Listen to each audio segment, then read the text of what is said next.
think that what historians will look back and think that the two worst mistakes that they made strategically and tactically were that Joe Biden ran again. And I am embarrassed to say a lot of media commentators who were looking at these aggregate data and writing various versions of the point, why are these people too stupid to understand how good they have it? And I think Elon Musk has said in interviews that he expects to be able to cut $2 trillion out of the US budget on an annual basis. So what I'm about to say, you'll potentially get angry emails from listeners to this podcast.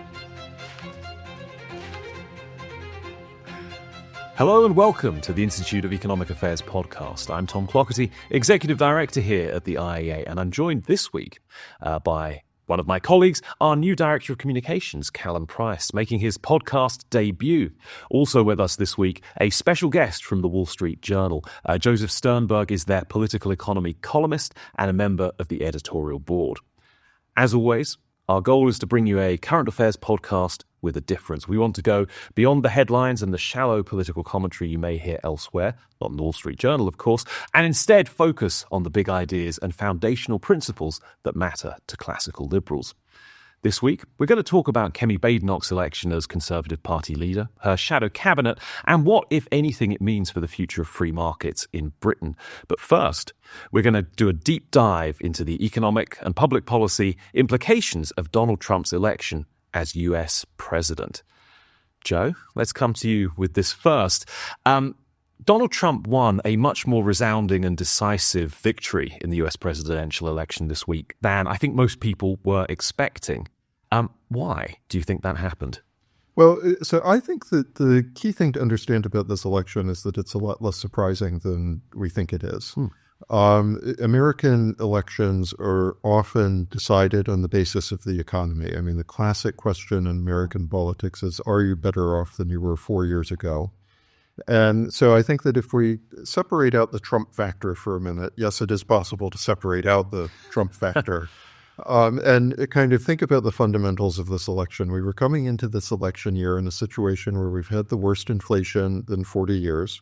Real wages, people's earnings, their sense of how good they are feeling about their ability to get by had not caught up to the inflation. And so I think that there was a lot of discontent about that. And that it was always going to be a tough road to hoe for any incumbent party. So I think that you would have started out with your default assumption being that the Democrats were going to face an uphill battle. And then on top of that, you were going to have the immigration issue, because I think that there was a growing sense that there was chaos along the southern border. We have seen across democratic countries, especially here in Europe, how vexing that is and how voters really expect the government to get a grip on that. And so I think the fact that this crisis had developed during the Biden-Harris administration was always going to create a challenge, persuading people to vote for the incumbent party again. And then you had various cultural issues always find their way into the fray. So, what's interesting about this election, I mean, if we really want to, we can talk about that. But what was kind of unusual is that you had a swirl of different cultural issues that kind of cut across the grain in unconventional ways. So the Democrats wanted to run an election that was going to be based on abortion policy. That seemed not to work as well. I think that the Republicans wanted to run an campaign that was going to focus a lot on transgender issues, particularly involving children in the schools and biological males competing in girls' or women's sports. That does seem to have gotten a bit more purchase at the end, particularly persuading moderate or independent voters and independent or suburban women voters. But I think, again, taking a step back from that perspective, it seems like a very normal election. So I think the confounding factor and the reason that we thought that it was going to be so close was Trump, and the fact that his personality and his political method can be so abrasive and off-putting to so many voters. I mean, the real counterfactual here is what would have happened if the Republicans had nominated anyone else. And you can make a good argument that in that kind of situation, the fundamentals would have pointed to an even wider margin of victory for the Republican. Now, I mean, you can't assume that would have been a very different kind of election. We'll never know how that would have played out. But, I mean, you can either say that you're surprised that Trump won by the margin that he did, given that he's Trump, or you can say that you're surprised that he didn't win by a bigger margin because of the fundamentals of the campaign season, especially on the economy. Yeah, I mean, I think that's fascinating. It seems to me that in a way, this feels like a different Trump election victory than his last one. You know, I think last time around, it did seem very much like something out of the blue. It was a kind of different type of Republican Party, different type of conservatism. It was all about kind of him and his kind of realignment in American politics. It was very much seemed like a kind of national populist victory. Now, Trump himself hasn't changed. But this, and maybe it's just me not paying close enough attention, this feels a little bit different. In a way, this seems more conventional because, as you say, the economy was so central. And in a way, you know, leave aside all the stuff about Haitians eating cats or whatever. Is this ultimately a fairly traditional conservative message on economics, maybe with a few twists, which we're going to come on and talk about in a minute, that has cut through and has resonated with voters? I think that's a really subtle but very important point, because I think you're right that this election does feel very differently from 2016. And I think that a key factor is that people had a much keener sense that the economy was not working for them this time around than they did 8 years ago.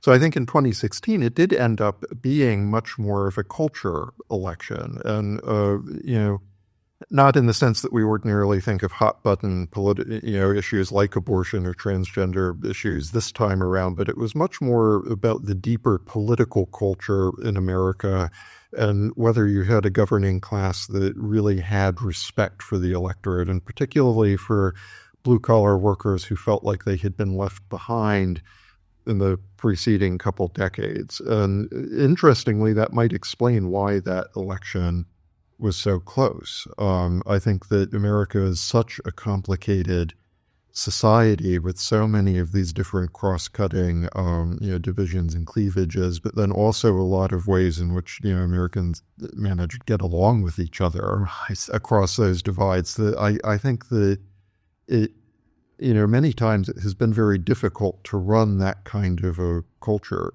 campaign. So it was a lot easier for Trump this time around because he could focus on the economy, which is an issue where people will have a much clearer sense of, I either feel like I'm doing okay or I feel like I'm not doing okay. And there tends to not be a vast middle ground in terms of people's own.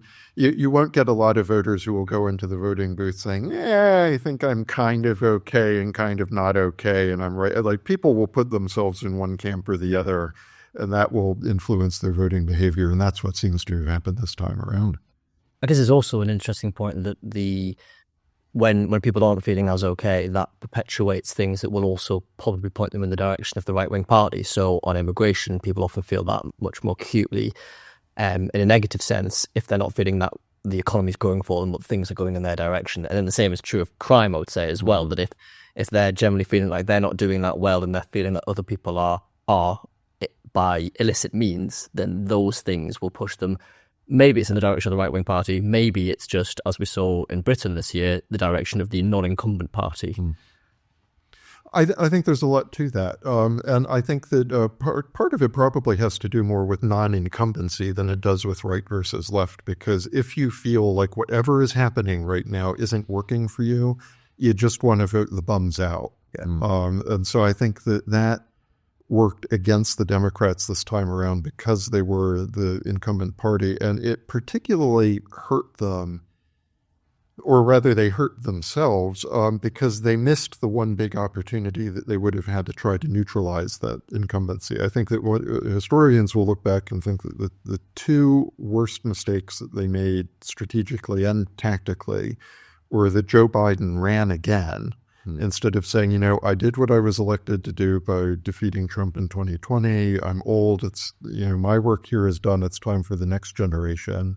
And then you could have had an open primary that would have allowed, for example, some of these Democratic governors from the state level who wouldn't have been tarnished by some of the unpopular Biden administration policies at the national level.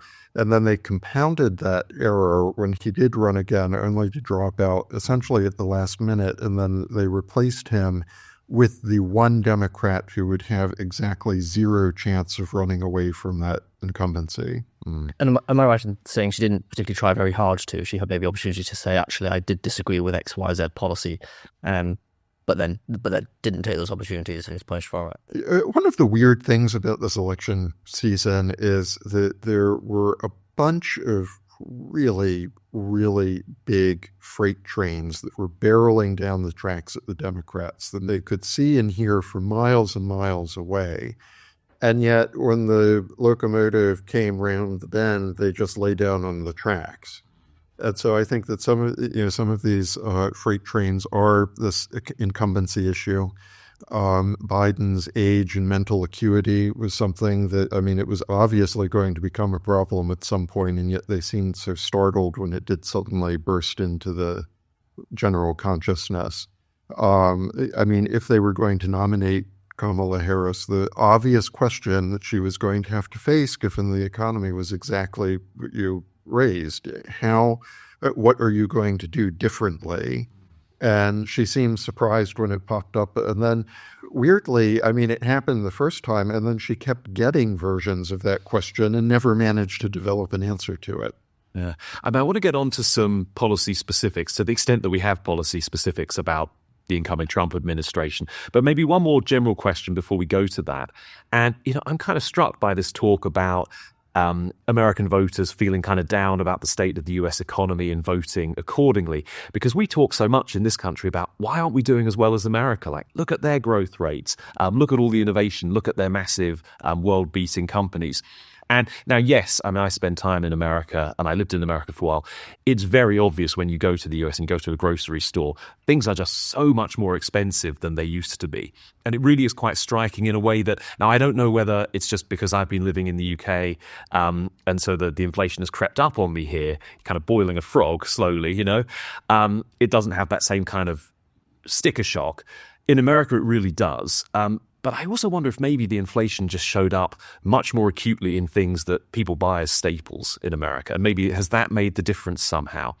But I guess the real question here is, why don't Americans feel better about their economy when everyone else is looking up to America and saying, can we have some of that, please?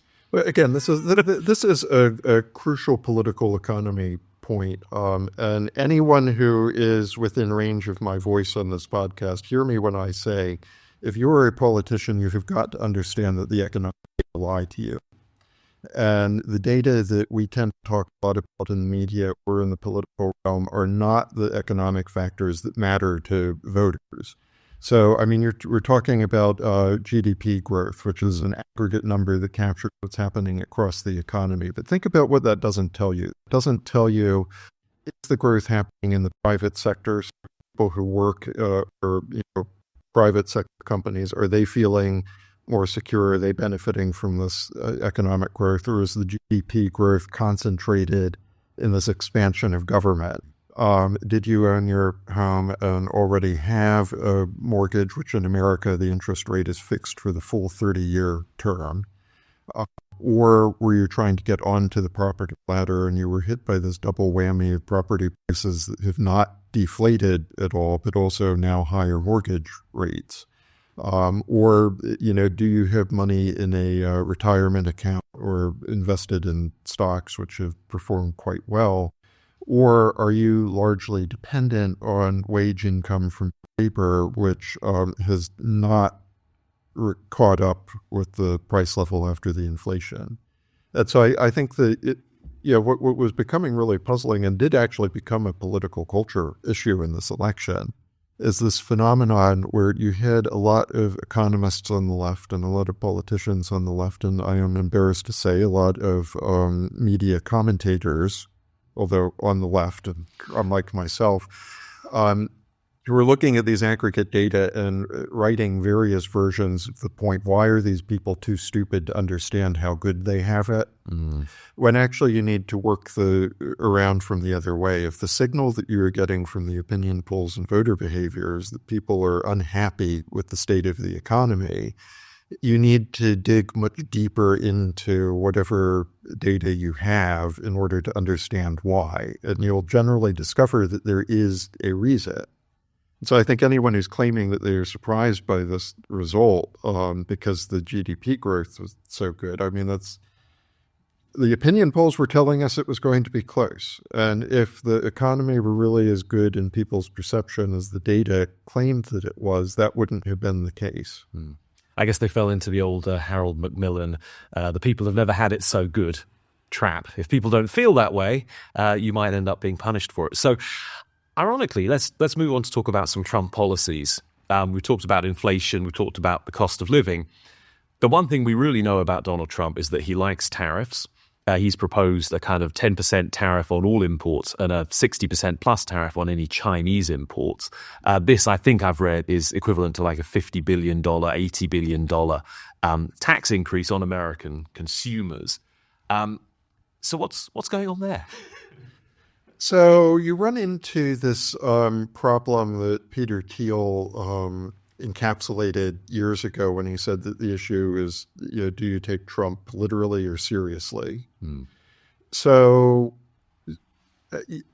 in the literally sense, it is true that he has in his circle a bunch of people who believe very passionately in tariffs and a protectionist economic policy, and who hew very closely to this theory that America's industrial base has hollowed out as a result of this competition from the cheap imports. And so what you really need to do to deliver for his blue-collar voters is protect them from that so that you can foster the development of domestic industry. There are people who will come into the administration and who will fill senior positions within the administration who believe that.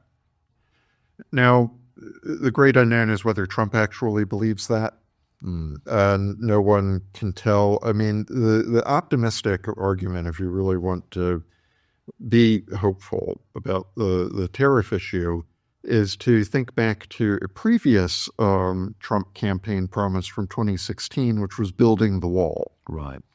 And what happened in that campaign is that the wall wasn't really about the wall. Build the wall became a shorthand on the stump politically for I am going to get a control of illegal immigration. We're not going to have all of the illegals coming in anymore. And so the wall was kind of the mnemonic device. In fact, I think that was how he first started using it. Someone slipped it into his speech as sort of like an easy to remember promise he could make to signal to people that he was serious about illegal immigration. So we got to 2020 and the wall had not been built except for small parts of it. And his supporters didn't care because he had gotten control more so than the previous administrations had done on illegal immigration. So if that ends up being the model here, I think that what we could hope is that what's going on with the tariffs is that he has adopted the tariff as a simple mnemonic device to signal to these blue-collar voters that he is serious about dealing with their problems and making sure that America is a country where you can open factories and create high-paid, skilled blue-collar work, that it isn't all going to be about forcing people to go to get a 4-year university degree somewhere and then work in an office, that there is going to be employment for everyone, and he is serious about economic policies that do that. And if that's what he means by it, it could be that he actually loses enthusiasm for the tariffs as people start pointing out to him what the economic consequences would be, or he becomes very transactional about them. I think that there are also people who might be coming into the administration who've thought that the tariff is really a negotiating tactic, that what he wants is greater access for American exports to EU or UK markets, or greater access for American investors into China, which has been a long-standing complaint for a lot of American businesses. And that he's using the threat of the tariffs in order to try to lever other people into delivering that. And, is that an ideal strategy economically or diplomatically? Probably not. But it does raise the prospect that we might end up without having all of these tariffs if trading partners are prepared to transact with him. Yeah, I mean, I suppose it's tempting to hew on the optimistic side of that one and say he doesn't really mean it or he's not actually going to do it, because of course tariffs on that scale would have a pretty enormous impact globally on the economy. I mean, America probably is big enough and dynamic enough that they can avoid the worst effects. You know, consumers will be hit, but how much people notice is unclear. I think for the rest of the world, especially if it triggers a kind of tit for tat, you could see globalization, which we've benefited from so enormously around the world, starting to unravel. I think one of the issues that you run into with Trump is always it's a question of who is the last person who spoke to him about something. And so what we have to hope for is that the last people who talk to him about these issues are people who are going to explain to him how the tariffs would be bad for precisely the people who voted for him and how they ultimately are bad for the U.S. economy. I think if someone can manage to get that into his ear in the 30 seconds before he goes out to make an announcement about whatever the policy is going to be, I think that the political argument then becomes he has one mandate, and it isn't the tariffs. That mandate is that he has got to increase inflation-adjusted labor income. He has got to reverse this phenomenon that we saw during the Biden-Harris administration of real wages falling behind.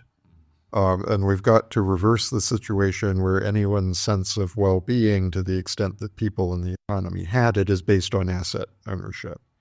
And so I think if someone can find a way, if it's possible to persuade him on this, I don't know if it is how persuadable he is. Maybe this is the one thing that he truly passionately believes. But I would hope that eventually political reality is going to assert itself. And even if it doesn't in the Trump administration, a consequence of the fact that this policy will not be beneficial economically is that the voters are going to punish Republicans in future elections in the same way that they've just punished the Democrats. And that raises the hope that Republicans will not fully glom on to this protectionist policy. And what do you think, Joe, about Trump's broader economic agenda, his broader policy agenda? I mean, we're going to see, presumably, the tax cuts from the Tax Cuts and Jobs Act, which were due to expire, I think, in 2025, 2026. They presumably will be extended, which is in a way great news because that was a very good overall tax reform package. The downside, of course, is I think it adds about $4 trillion to the US deficits over a 10-year period. Now, on the other hand, some of Trump's pledges during the campaign on tax, really kind of wacky things like no tax on tips, no tax on overtime, no tax on Social Security benefits, really kind of doling out the cheap lines for the rallies and stuff, but not sensible tax policy making at all. I guess maybe this is another case where are you taking it seriously or literally? Seriously means the guy wants to cut taxes, literally means these specific ones. And of course, there's also debate that Trump really wants to restore the SALT, state and local tax credit, which for people who don't know listening, is effectively you used to be allowed to deduct your state and local tax bills from your federal tax bill in the US, which is effectively a subsidy to high tax states like your New Yorks and your New Jerseys and Californias and so on, because it means wealthier taxpayers there don't feel the pinch from the state and local taxes as much as they would otherwise. Maybe the interesting flip side of this tax question, where the indication is lower taxes, much bigger deficits, is spending. And this is something I'm really interested in, actually. And it's probably because of the presence in this orbit of Elon Musk. And the suggestion that he will be some sort of secretary for cuts or government efficiency czar or whatever. And I think Elon Musk has said in interviews that he expects to be able to cut $2 trillion out of the US budget on an annual basis, which is about 1/3 of public spending. Now, for people who favor smaller government, that sounds like music to our ears, but do you think that's possible? Are either of these things possible, the tax cuts or the spending cuts? Well, let's start talking about the tax issue, because I think that this is a good microcosm, or maybe we should call it a macrocosm, of the conflicting impulses that we're going to see playing out in the Trump administration. So I think that one of the best things that he can do for the economy, as you pointed out, is to extend the 2017 tax reform. And the reason that tax reform was so effective is that it was a classic supply-side tax reform of the sort that Reagan or Thatcher would have recognized. It was built in such a way that it was focused on improving the incentives in the economy to work and to save and to invest, so that you could stimulate more production in the economy and not just more demand. And I think that, the signs of its success are things like you had, a period of surprisingly low unemployment, but no inflation, which, conventionally a lot of economists hadn't thought would be possible, but supply-siders always thought was something that you can aspire to. And the fact that within specific demographic groups who have often been left behind in the U.S., particularly Black men, the unemployment picture was very strong in that era, and it was a result of these incentives. And so extending that, making sure that you have those good incentives for saving and investment and work is, part of that. And in fact, some of these quirkier gimmicks he's been talking about are kind of consistent with that. So, if you think about the practical effect of a tax exemption on tips, for example, it rewards work. And it particularly rewards blue-collar work, which is a demographic that he's going for, and who otherwise have been hit by a bunch of Democratic-induced increases in minimum wages, which have negative effects on employment. But against that, you have this temptation for gimmickry. So, some of the other tax things that he proposes, like the, not taxing the Social Security benefits, which is our old age pension, there's no particular rationale for that. And even for some of these things, like the promise to eliminate taxes on tips or overtime, if he does that, even though kind of conceptually it's a supply side cut in the form, in the sense that it rewards work, rather than things like the child tax credit, which are just using the tax code as a way of laundering stimulus for consumption. You have this problem that there are costs associated with that. It is true that the Congressional Budget Office, which is our equivalent of the Office for Budget Responsibility here, habitually overstates the fiscal costs of tax cuts. And so there will immediately be this issue for any given tax reform, whether or not it is consistent with the supply-side ethos in general. Is this the best supply-side tax reform that we can do, given some of the fiscal constraints that we have? And so I think that you're going to have these impulses, and one thing that's going to make it very difficult intellectually and politically. The 2017 tax reform happened because when he came into office, he rode in with a characteristically incoherent and confused policy agenda. But he inherited a Republican caucus in Congress, and particularly in the House of Representatives, with people like Paul Ryan and a lot of the experienced hands on the Ways and Means Committee, which writes tax policy, who had been thinking seriously about these issues for a long time. And so Trump was basically able to co-opt that intellectual framework, or those thinkers were able to co-opt him. And they had this package of supply-side reforms that was essentially oven-ready. We don't have that now. I think one of Trump's negative influences on the Republican Party is that he has managed to chase away a lot of that kind of Republican. And so I think that we're going to come into the second term without a lot of that intellectual ballast. And that's why you should worry, despite the rosy scenario I laid out a couple minutes ago, the arguments like the tariffs won't necessarily go very well, because you will at some point have to ask who in Washington is going to make this argument to him. I think personally the big problem with those kind of targeted tax cuts, although as you say they do encourage work and so on, is that they're not remotely neutral in the way they do that. They would encourage employers to kind of structure contracts differently. Obviously, if you're not taxing tips or overtime, well, you want to cut hours and you want to cut base wages and then try and shift your income somewhere else. So, and I think those things can be problematic. But I'm eager to get your view on this spending issue, because this will be far from the first administration to come into government in America or anywhere else in the world saying we can make massive savings. There's lots of waste to cut. We can be super efficient. And look, you have seen Elon Musk when he took over Twitter. I mean, he let go 80% of the staff. And I know a lot of people say Twitter is a lot worse than it used to be. I never cared for it very much in the first place, frankly. But it is still functional, still a successful business, et cetera, et cetera. Can you do that kind of thing in government? Can you do that kind of thing in Washington with the federal bureaucracy? Probably not. Yeah.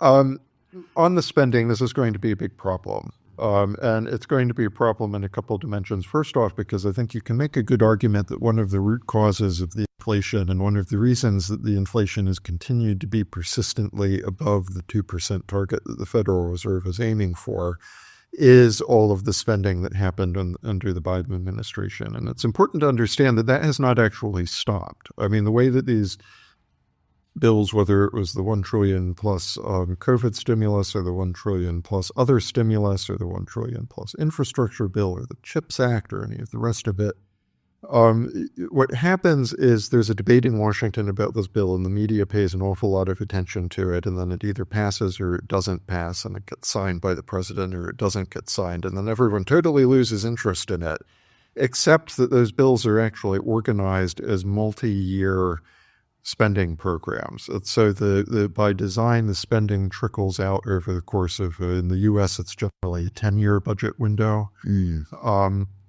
And so spending is, right as we speak, happening under the aegis of a lot of these bills that passed 3 or 4 years ago, and that is money that is pouring into the economy and creating a lot of the inflationary consequences that we were still, proved so politically difficult for the Democrats.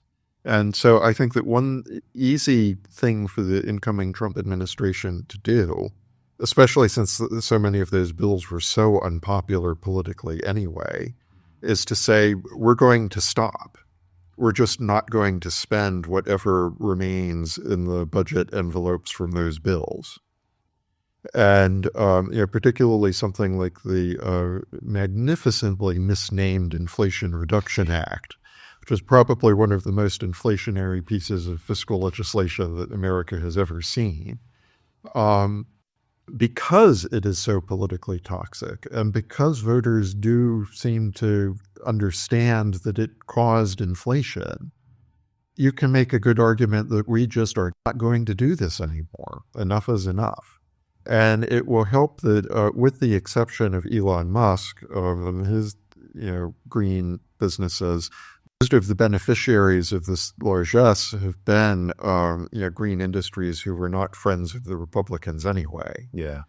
And, that actually is an example of how, if you can get spending under control, it has all of these positive knock-on effects, because imagine an economy where we not only are we not spending this money that the government doesn't have, but we aren't spending it to prop up industries in a very distorting way, which are creating all of these knock-on problems for the economy.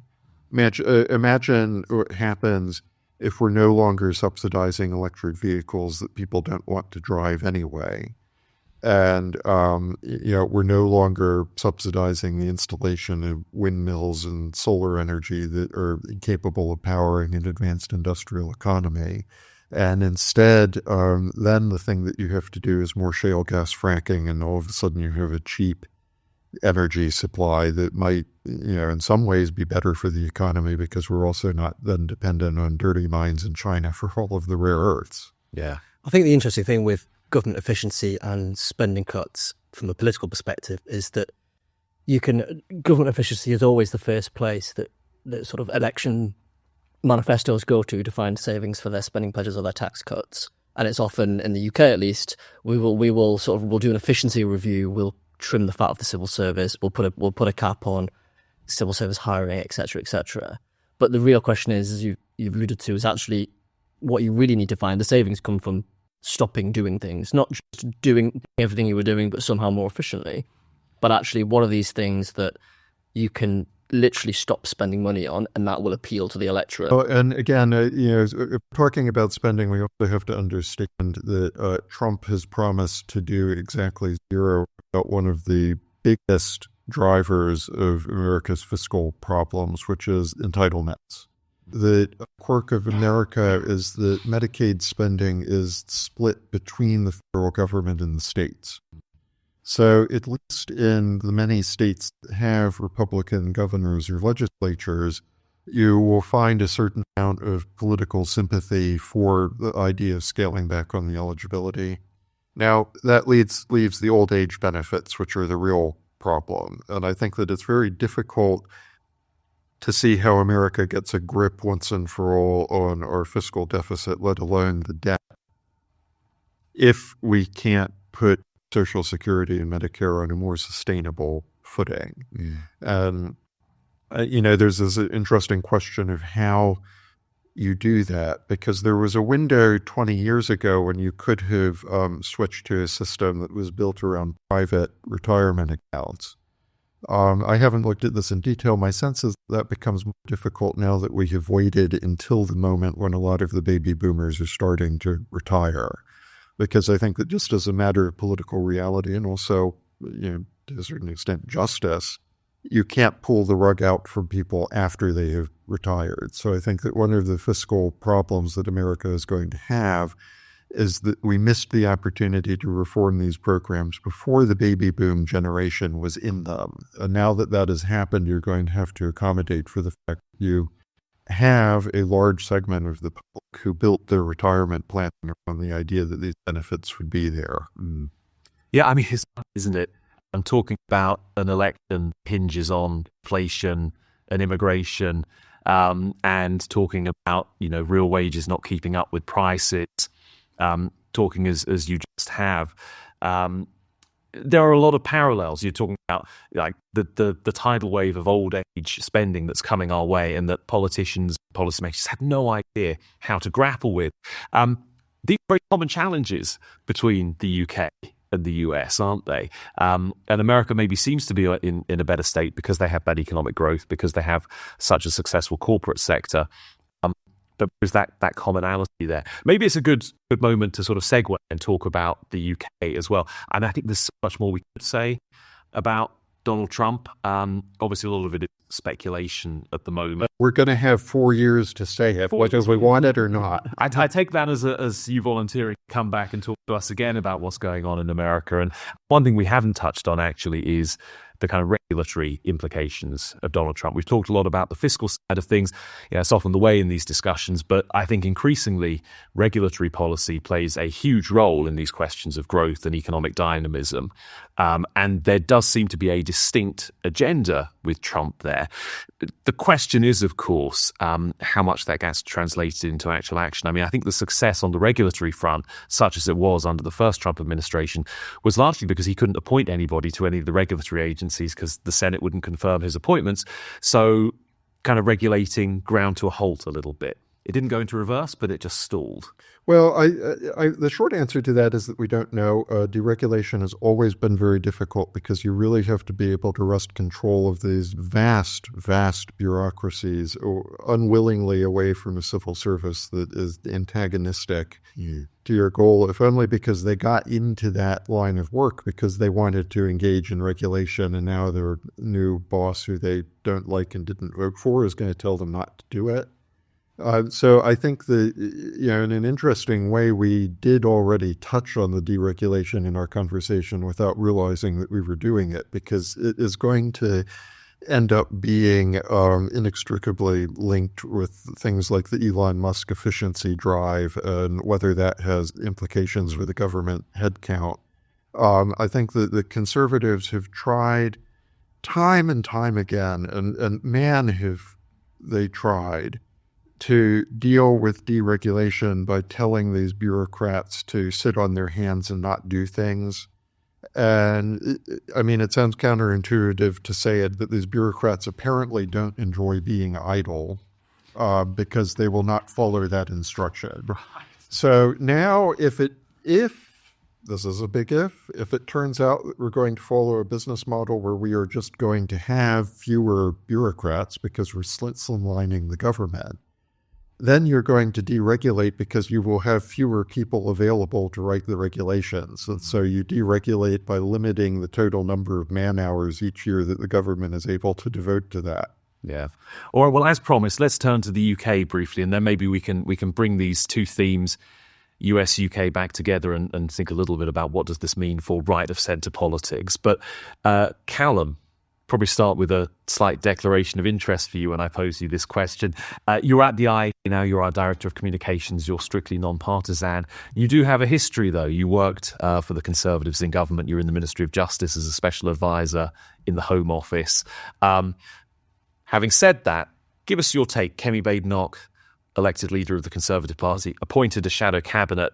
Do you think there are any early signs of the direction that she and the party are likely to take in the UK? Kemi Badenoch has done something quite impressive in that she's got through a very long Conservative leadership contest without really committing any policy whatsoever, which is a challenging thing to do. Her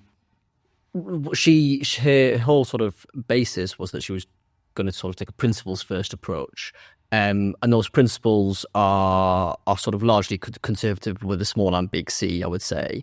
Personal responsibility, citizenship, family, those things have all been mentioned. But I think one of the most interesting things, and potentially where there's optimism for classical liberals, is in her sort of dedication to drive for truth. She keeps saying it's time to tell the truth and it's time to be honest with the British people. And I think that is potentially a sign of good things to come if you are of the sort of pro-free market classical liberal side, because a lot of the things that we believe in, you know, in non-excessive government spending and cuts where they need to be made, and in letting the market do all the work are quite difficult things to sell sometimes. But if you have a leader who's really dedicated to sort of telling the truth and making sure that those clear choices are delivered and communicated to the public, then there may be ground there for going in that sort of direction. But ultimately, the principles that she set out are fine. They're sort of small C conservative principles, as I've mentioned, but they leave a lot of wiggle room. She's appointed her shadow cabinet this week, which doesn't really give us much more of a hint. The shadow cabinet, the one theme in the shadow cabinet, I would say, is that it's filled with experienced politicians. There's a lots of, and sort of geared towards being probably quite an effective opposition. If you've got Mel Stride, who's run a big economic department, standing up against the Chancellor. You've got Priti Patel, who was International Development Secretary, against the Foreign Secretary. Chris Philp has been on both sides of the Home Office, up against the Home Secretary.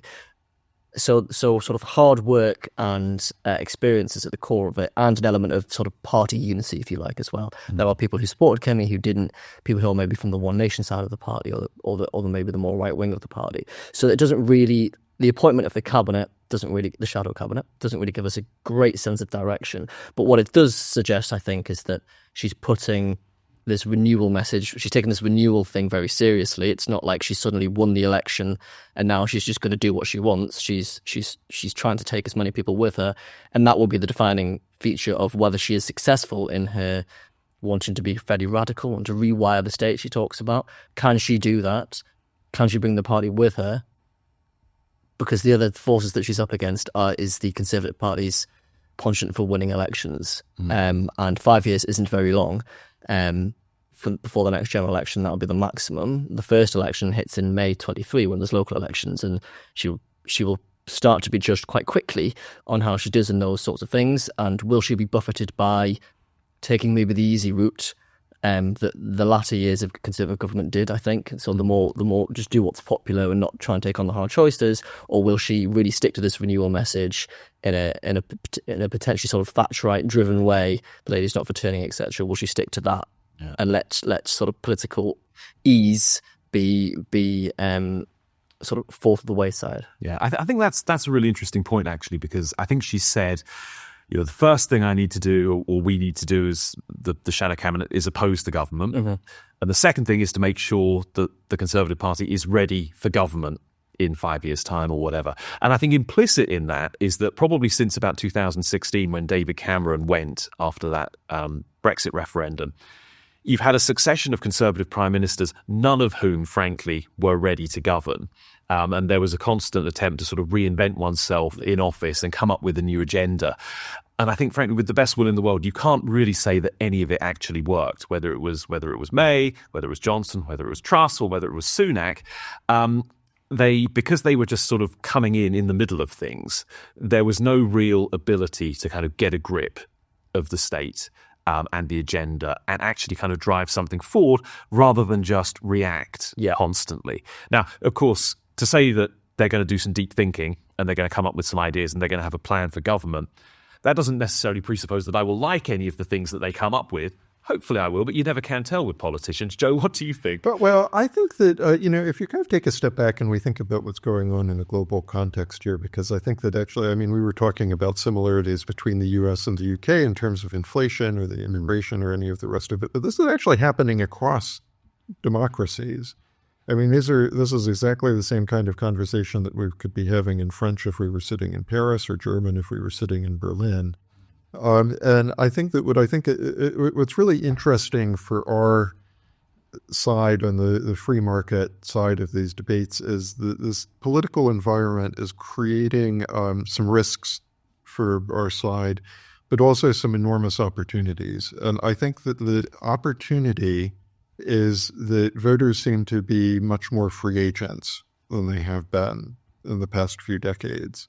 And what we're discovering in the U.S., and what I think that at times the Tory party has discovered here over the years, and what Nigel Farage has definitely discovered, for better or worse, is that you can reach now voters who have not historically been part of your coalition and bring them on side if you make the right kind of policy offer. And that isn't just about you as the politician making the offer.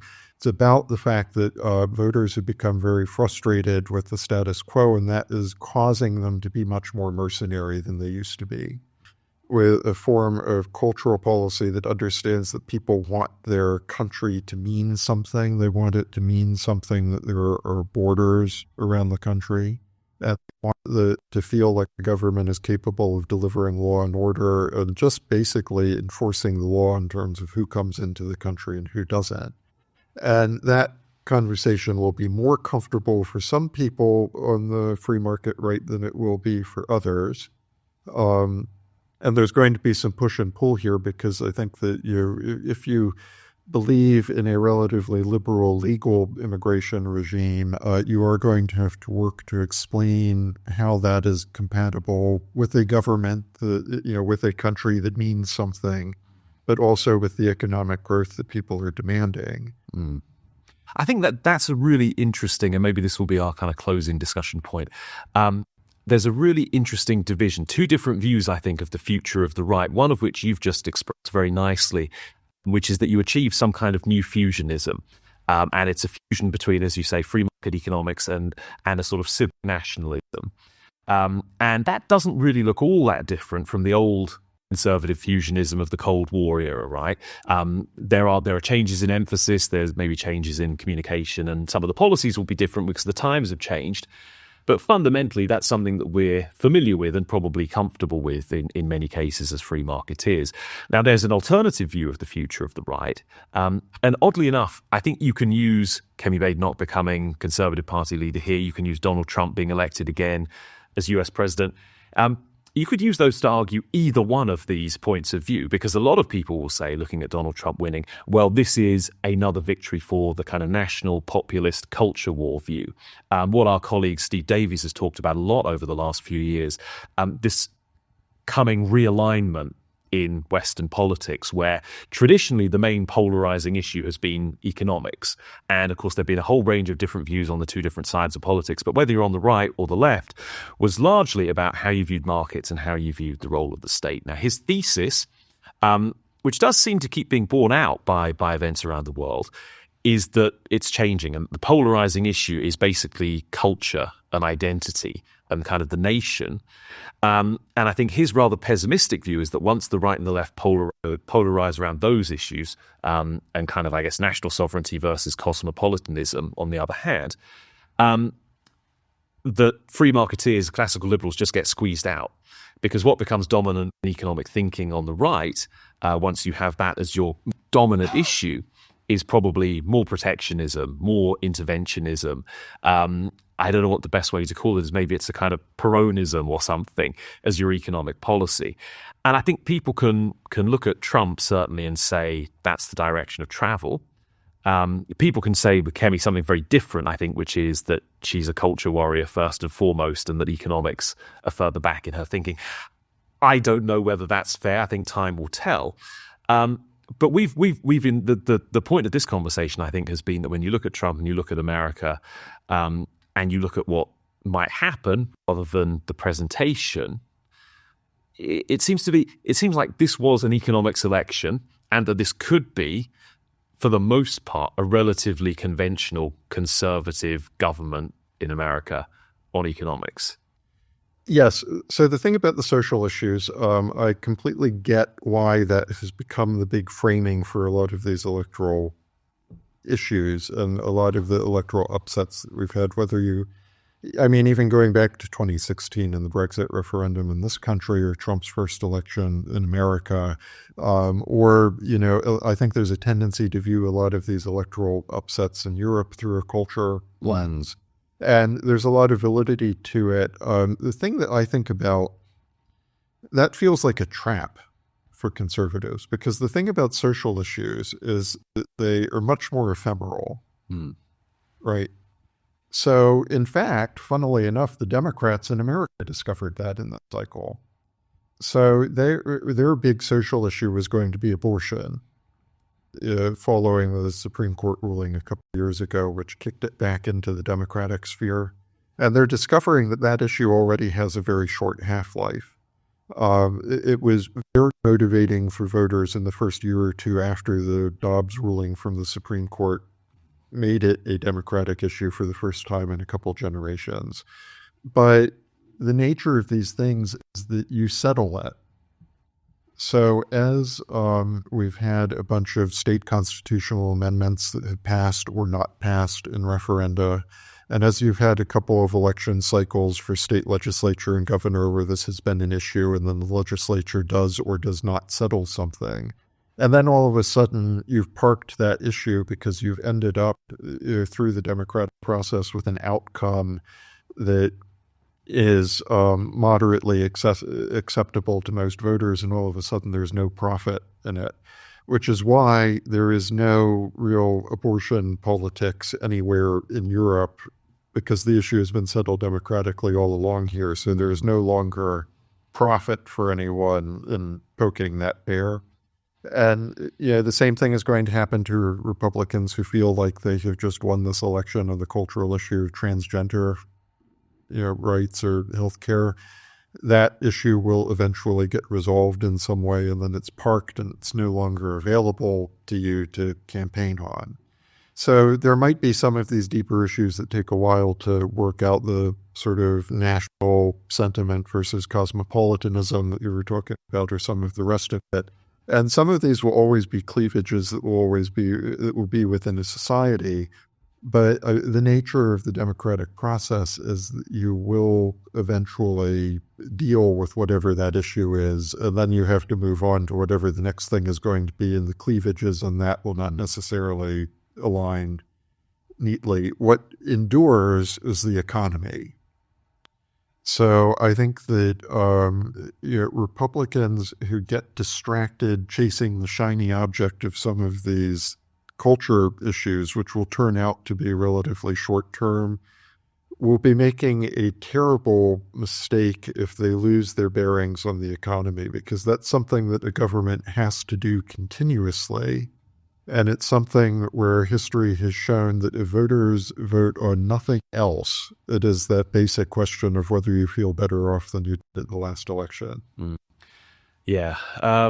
I mean, obviously, as the director of an economics think tank, I'm delighted by the suggestion that economics will remain the enduring, important issue that politics revolves around.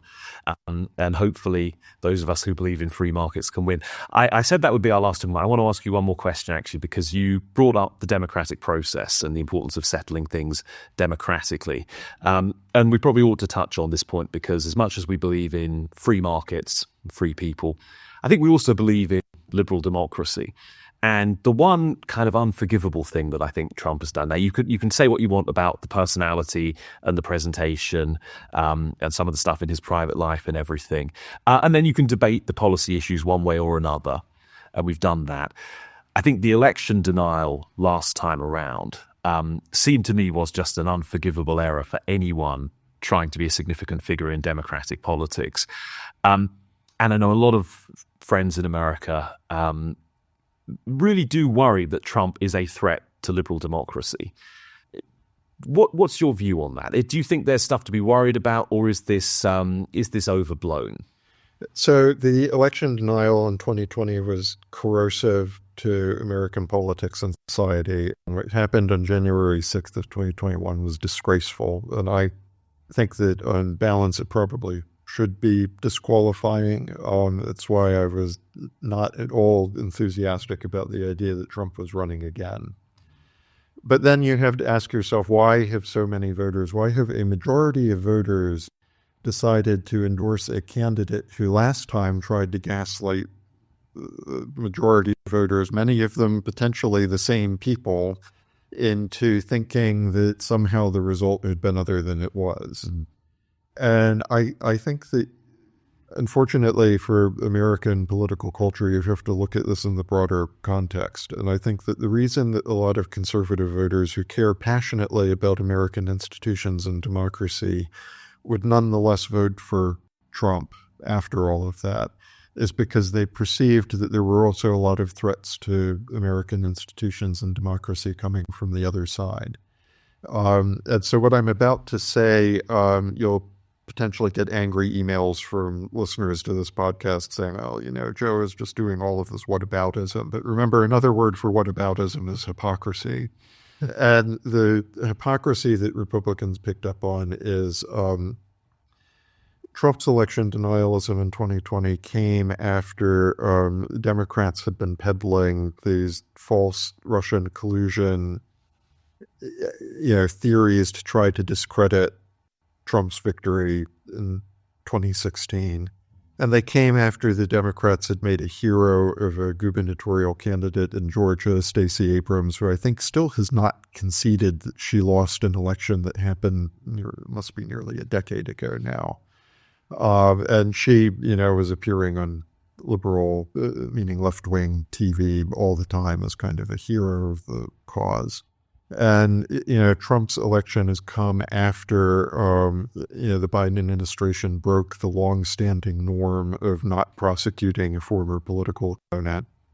Even if you thought legally you could have a case, you would make the prudential judgment that you shouldn't do that. And, this came after the Democrats, part of the election campaign that I think you have to say people were voting against was that the Democrats were not so quietly hinting that they would change the structure of the Supreme Court to expand the number of justices so that they could pack it with, Democratic appointees. And then I think that one factor that probably swayed some of the Senate races and handed that chamber to the Republicans was the Democrat promise that they were going to get rid of this filibuster rule, which a lot of people perceive as a form of ballast in American democracy because it requires the Senate to have a supermajority before you pass legislation. So I think if you look at that broader context, you can understand why a lot of Republicans, most of the people I know who ended up voting for Trump, were deeply unhappy about the election denial 4 years ago and the Capitol riots and desperately wanted any other candidate during the primary process. And yet you have to choose between the names that are on the ballot in November. And one of those was Trump, and then the other was the tribune for a movement within American politics that wants to make all of these institutional changes. I think people decided that a lot of the damage that Trump might do with things like the economy with the tariffs is probably reversible eventually, whereas the institutional changes that the Democrats were talking about would not be, and would be very damaging to American institutions and democracy. So, I mean, you can believe that argument and agree with it or not, but I think that it's important for people to understand that that is what the thinking was that explains this outcome, and why people who take very seriously Americans' form of Republican democracy were still prepared to vote for Trump in the end. Brilliant. Well, this has been, I think, a fascinating conversation. Cal, thank you for your podcast debut. Joe, thank you especially to you for bringing an extraordinary depth of knowledge that we don't have in this building about American politics and policy to the IEA podcast this week. It's been fascinating. One of our longest podcasts to date as well. Maybe people were starting to think that we took a hint from Donald Trump's 3-hour marathon with Joe Rogan and we were going to keep rolling, but we'll draw it to a close there. Maybe we'll try a really long one in future sometime. But anyway, thank you everybody for watching and or listening. If you enjoyed this, please subscribe to our YouTube channel, sign up for our Substack at insider.iea.org.uk, and otherwise I look forward to seeing you again soon. Cheers.